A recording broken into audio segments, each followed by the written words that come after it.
Olá, queridos alunos do 7º ano, como vai vocês? Hoje a gente vai trabalhar aqui com uma breve revisãozinha aqui para nossa prova, onde eu coloquei para vocês falando sobre a hidrografia, ou seja, os rios do Brasil, não é? Toda essa parte que está referente a rios, a estrutura do rio, bacias hidrográficas, enfim. É importante, antes de começarmos nossa aula, saber identificar qual a diferença entre uma rede hidrográfica e uma bacia hidrográfica, né? Gente, quando se fala de bacia hidrográfica, a gente não se refere apenas aos rios de uma região. Quando eu falo os rios, são os rios afluentes, subafluentes e o rio principal. A gente também se refere ao relevo que circunda essa bacia, não é? Esses rios, na realidade.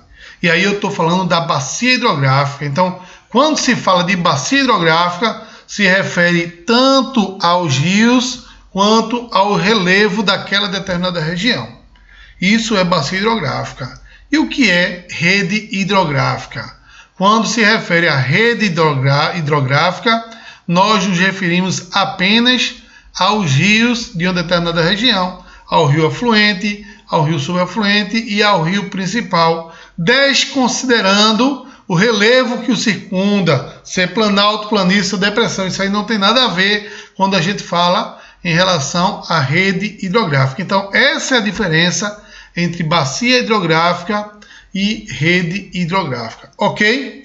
Vamos analisar agora os rios de aspectos por aspectos, começando a partir da direção dos rios, né?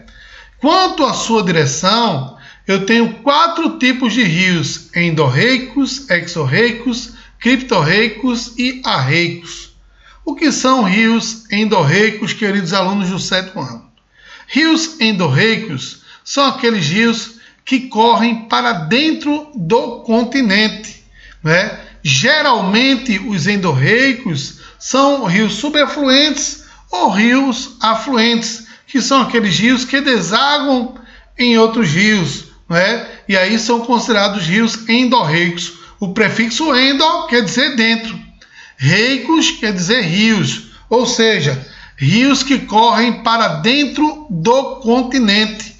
E aí são considerados rios endorreicos. Já os exorreicos, os exorreicos são rios que correm para fora do continente. Por exemplo, o rio principal da bacia do São Francisco. Ele vai da Serra da Canastra, no estado de Minas Gerais, passa por Bahia, Pernambuco e deságua no Oceano Atlântico entre Sergipe e Alagoas. E aí ele corre para fora do continente. Então, rios exorreicos são rios que correm para fora do continente. O prefixo exo quer dizer fora, reicos, rios, ou seja, rios que correm para fora do continente são rios exorreicos, beleza? Aí eu tenho também os criptorreicos. O prefixo cripto quer dizer o quê? Cripto quer dizer caverna, não é? Então, criptorreicos são rios que correm dentro de cavernas, ou até mesmo no subsolo, como é o caso dos lençóis freáticos. Os lençóis freáticos são considerados rios criptorreicos, rios que correm dentro de caverna, ok? E os arreicos? Vejam só, o prefixo a quer dizer negação. Reicos, rios, ou seja, não são rios, então são o quê? Então são lagos, porque suas águas não correm para lugar nenhum, ficam isoladas e boa parte dela acaba infiltrando no solo e outra parte acaba evaporando, né? E aí, consequentemente, alguns lagos acabam secando em certos períodos de tempo. Falando em lagos secar, vamos agora falar da periodicidade dos rios. Quando eu falo periodicidade, eu estou me referindo ao tempo de exposição do rio no ambiente. Quanto ao seu tempo, quanto à sua periodicidade, existem 2 tipos de rios: os rios temporários ou intermitentes e os rios perenes ou permanentes. Qual a diferença? Os rios perenes ou permanentes são rios que nunca secam, mesmo em regiões extremamente áridas, como é o caso do Rio São Francisco e o Rio Nilo lá na África, que passa pelo deserto do Saara, e mesmo assim tem água o ano todo. Então são considerados rios perenes, que eles nunca secam, tem água o ano todo, mesmo em épocas de aridez, mesmo em épocas de escassez de chuva muito grande. E aí são considerados rios perenes ou permanentes. Já os rios intermitentes ou temporários são aqueles rios que secam em períodos de estiagem prolongada, como é o caso, por exemplo, dos rios afluentes do São Francisco, no sertão nordestino. Rio Pajeú é um desses rios temporários ou intermitentes, né? Rios que secam no período de estiagem prolongada. E aí eu tenho esses tipos de rios quanto sua periodicidade. Beleza? Vamos falar agora das partes dos rios, né?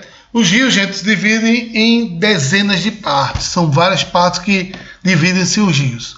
Mas a gente vai trabalhar aqui com as principais partes dos rios, né? Começando, falando das partes do rio, vamos começar de onde o rio se inicia, que é na sua nascente. O rio inicia-se na nascente.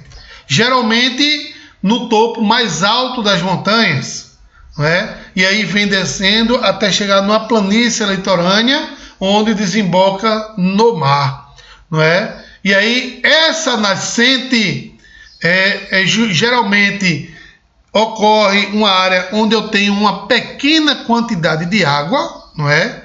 E aí ocorre por basicamente 4 tipos que eu vou falar daqui a pouco: nival, glacial, pluvial ou mista, e eu vou falar daqui a pouco desse tipo de nascente. No Brasil, 99,9% dos rios são nascentes pluviais, né? E vocês vão entender o porquê depois, né? E aí, a nascente é onde o rio nasce, geralmente com uma pequena quantidade de água. Quando ele começa a descer a montanha, aí chega numa próxima parte do rio, que é a chamada jusante. A jusante do rio é a parte onde o rio começa a se encontrar com alguns afluentes. Por isso o nome de jusante, né? E aí começa a aumentar o volume de água desse rio, porque vai recebendo água de afluentes, consequentemente vai aumentando esse volume de água. E aí, no decorrer do trajeto desse rio, o rio vai fazendo curvas.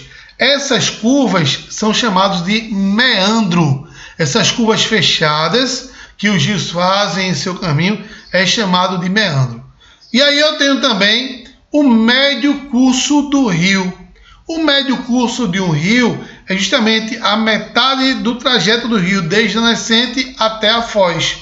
Geralmente, no médio curso, o rio vai apresentar o maior volume de água, né? E é justamente nas regiões do médio curso do rio onde vão se construir as chamadas usinas hidroelétricas. Por quê? Porque é a área do rio onde eu tenho um grande volume de água, o que vai possibilitar com isso a formação dessas usinas elétricas para gerar uma grande quantidade de energia. Aqui no Nordeste a gente tem um médio curso do rio ali, na região onde está construída ali a usina complexo da Chesf, Companhia Hidrelétrica de São Francisco, onde tem ali a barragem Sobradinho, né?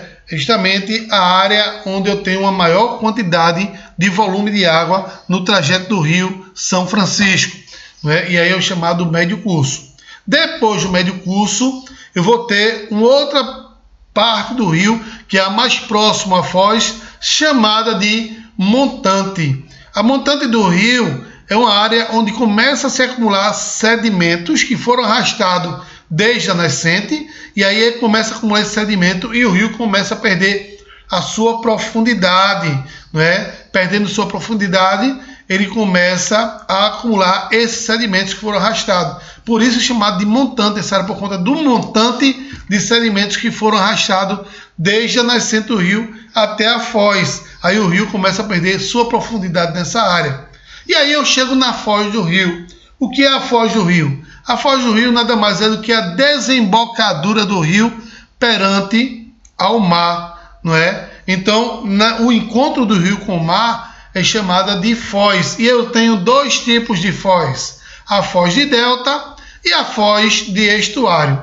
A foz de delta, meus queridos alunos, é quando o rio se encontra com o mar com vários braços de rios, vários canais, né? Aí eu tenho a chamada foz de delta.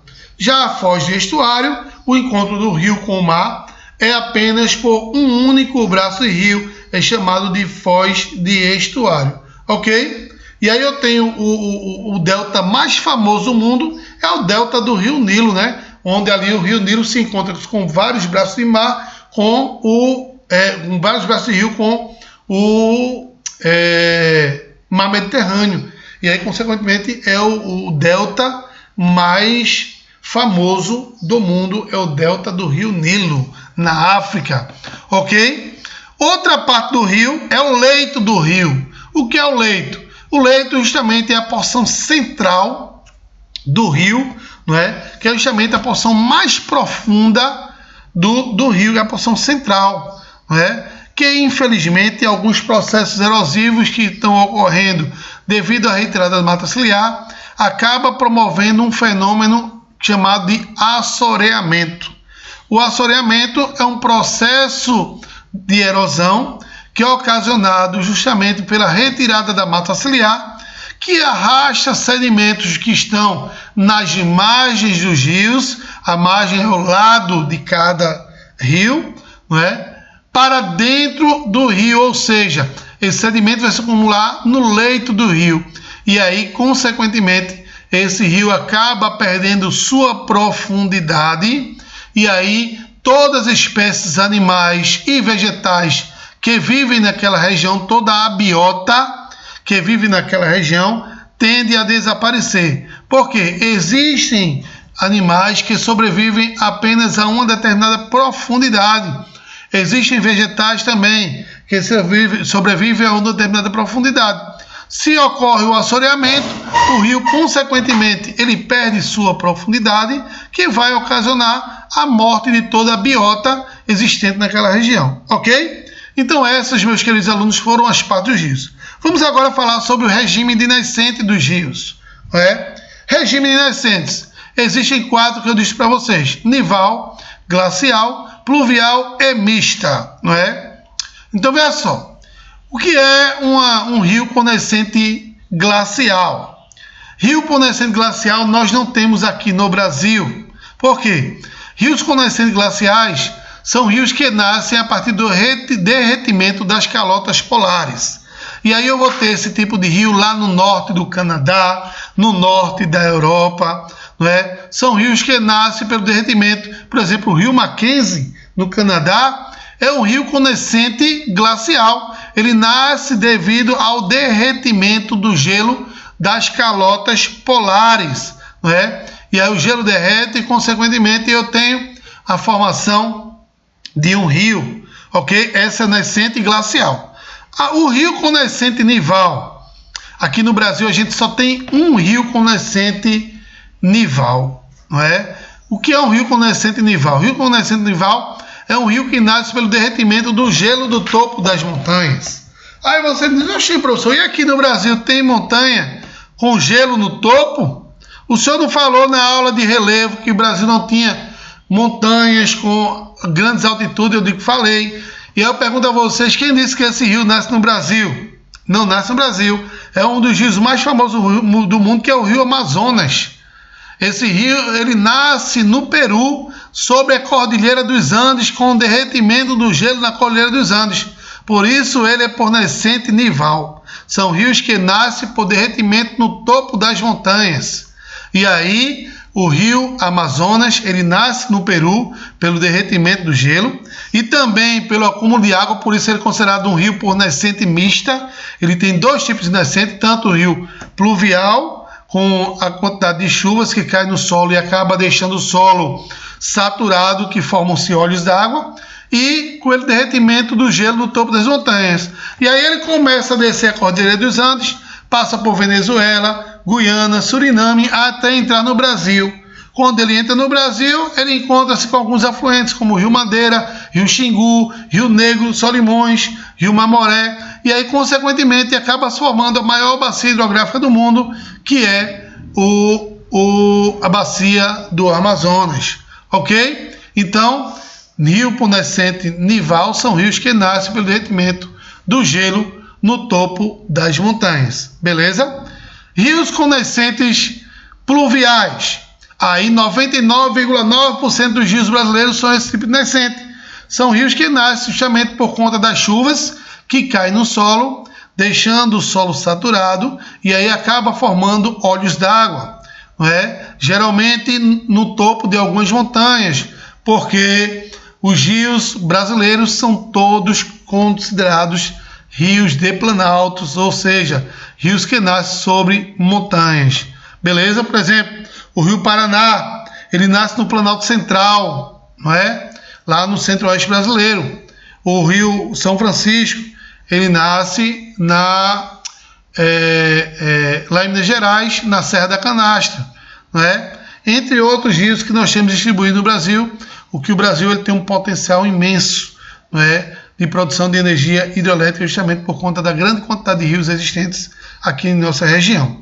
E o último tipo de nascente é a nascente mista, não é? Porque é a mistura de duas ou mais desse tipo de nascente. Pode ser nival, glacial, pluvial, não é? E aí é considerado por nascente mista esse tipo de regime pluvial, ok?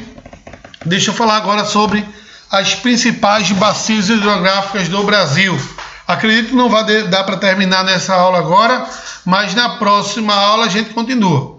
Vamos começar a falar da principal bacia hidrográfica brasileira em termos econômicos, que é a bacia do Amazonas, não é? A bacia do Amazonas, como eu falei para vocês, ela não é totalmente brasileira. Ela nasce no Cordilheira dos Andes, no Peru, vem descendo, passa por Venezuela, Guiana, Suriname, até chegar no Brasil. Quando chega no Brasil, encontra-se com alguns afluentes, como o rio Xingu, o rio Madeira, o rio Negro Solimões, o rio Tapajós, não é? Entre outros rios, que vai formar a maior bacia hidrográfica do mundo. Essa bacia hidrográfica ela possui um imenso potencial energético, porém não é aproveitado. Por que não é aproveitado? Porque para se construir uma usina hidrelétrica é necessário que você inunde uma vasta área de floresta e que, consequentemente, vai acarretar o surgimento de impactos ambientais. E aí esse impacto ambiental vai matar uma grande biodiversidade na região, tanto animal como vegetal, além de populações indígenas ribeirinhas que vivem próximo a alguns rios, que eles vão ser obrigados a sair dessa região, porque a região vai ser inundada. Isso mostra muito bem num filme chamado Narrador de Javé, onde a população não quer sair da sua cidade natal para a construção de uma usina ali no Rio São Francisco. Se vocês tiverem a oportunidade de assistir o filme Narrador de Javé, é muito interessante. Fala justamente dessa questão da usina hidrelétrica e dos rios daqui do sertão nordestino, não é? Então, hoje no Rio Amazonas, eu tenho uma usina que está em construção, mas que está parada por embargos de ativistas ambientais, que é a usina de Belo Monte, né? Que ela está parada. E seu funcionamento vai acabar gerando energia para boa parte da região norte do Brasil e também do centro-oeste. E aí, consequentemente, muitos ativistas estão batendo de frente com o governo federal para que essa usina não entre em funcionamento por conta de impactos ambientais mais impactos ambientais que possam vir causar no futuro, que já foi causado um forte impacto ambiental durante sua construção. E aí fica esse impasse muito grande. O Rio Amazonas também ele tem uma grande finalidade para a população que vive da pesca, não é? E ali no estado do Pará a gente tem o maior mercado de peixes a céu aberto do Brasil, que é o mercado do Ver-o-Peso, não é? Onde ali boa parte da população ela vive justamente da relação natureza-ser humano, porque vivem da pesca de peixes, tanto do mar quanto de rio. E aí eu tenho peixe como pacu, como pintado, como pirarucu, onde as pessoas pescam, né, para a sua comercialização e sua sobrevivência. E aí, por conta disso, o Rio Amazonas, ela tem essa imensa importância para a população local, ok? Então, gente, eu vou dar uma paradinha aqui, depois a gente volta com a nossa aula de sexta-feira, ok? Um abraço a todos e fiquem com Deus.